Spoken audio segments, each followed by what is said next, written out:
Flexible ಇದ್ದಾರೆ. ಅನಿವಾರ್ಯವಾದಾಗ ಮಾತ್ರ ಗಟ್ಟಿಗೊಳ್ತಾರೆ, ಇಲ್ಲಾಂದ್ರೆ ಹೊಂದಾಣಿಕೆ ಮಾಡ್ಕೊಂಡು ಹೋಗುವುದು ಸ್ವಭಾವದವರು ಅದಾರ. ಜೊತೆಗೆ ಅವ್ರಿಗೆ ಗೊತ್ತದ ತಮ್ಮ ಲಿಮಿಟೇಷನ್ ಏನಿದೆ ಅಂತೇಳಿ, ಜೊತೆಗೆ ನಮ್ಮ ಶಕ್ತಿನೂ ಎಷ್ಟು ಅನ್ನೋದು ಗೊತ್ತದ.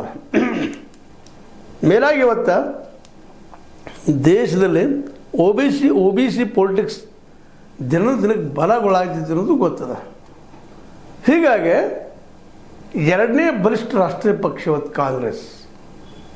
ಅದರ ನಾಯಕ ರಾಹುಲ್ ಗಾಂಧಿ, ಸೋನಿಯಾ ಗಾಂಧಿ ಅವರಂತೂ ವಯಸ್ಸಾದಂಥವ್ರು, ಮತ್ತು ಇನ್ನೊಬ್ಬರು ಪ್ರಿಯಾಂಕಾ ವಾಡ್ರಾ ಅಥವಾ ಗಾಂಧಿ. ಹೀಗಾಗಿ ಹೈಕಮಾಂಡ್ ಹಿಡ್ಕೊಂಡು ಹೋದ್ರೆ ನಾವು ಭವಿಷ್ಯದಂತ ಅವ್ರಿಗೆ ಪಕ್ಕ ಗೊತ್ತದ. ಮತ್ತು ಹೈಕಮಾಂಡ್ ಇವ್ರನ್ನ ಕಿತ್ತು ಹಾಕೋದು ಭಾಳ ಕಷ್ಟ ಅಂತಲೂ ಗೊತ್ತದ. ಯಾಕಂದ್ರೆ ಡಿ ಕೆ ಶಿವಕುಮಾರ್ ಅವರು ಇನ್ನೂ ಸಿದ್ದರಾಮಯ್ಯರ ಎತ್ತರಕ್ಕೆ ಬೆಳೆದ ರಾಜಕಾರಣಿ ಅಲ್ಲ ಅನ್ನೋದು ಒಂದು ನಂಬಿಕೆ ಜನರಲ್ಲ. ಇರ್ಬೋದು, ತಪ್ಪುಗಳಾಗಿರ್ಬೋದು ಸಿದ್ದರಾಮಯ್ಯರಿಂದ, ಇಲ್ಲಂತಲ್ಲ. ಅದರ ಅನುಭವ, ಆಡಳಿತ ಅನುಭವ, ಅರ್ಥದ ತಿಳುವಳಿಕೆ, ರಾಜಕಾರಣತ್ವದ ಒಂದು ಮೌಲ್ಯ ಇದ್ದಿದ್ರಲ್ಲೇ something is better than nothing ಅಂತ.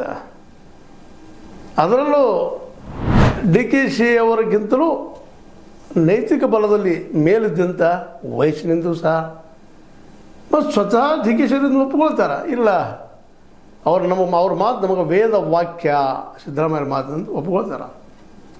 ಹೀಗಾಗಿ ಈ ಬೆಂಬಲಿಗರಿಂದ ಏನೋ ನಡೀತಾ ಇದೆ.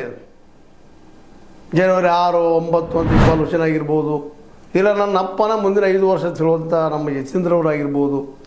ಅದೇ ರೀತಿ ಅವ್ರ ಕಡೆಯವರಷ್ಟು ಇವ್ರ ಕಡೆಯವರಷ್ಟು ಏನೇನು ದಿನನಿತ್ಯ ಹೇಳಿಕೊಟ್ಟು ಇವತ್ತು ಗೊಂದಲ ನಡೆಸಿದ್ದಾರೆ. ಇಷ್ಟು ಸಿಕ್ಕರೆ ಸಾಕಪ್ಪ ಅನ್ನೋ ಸ್ಥಿತಿಯಲ್ಲಿ BJP. ಯಾಕಂದರೆ ಕಾಂಗ್ರೆಸ್ನ ಮುಖ್ಯ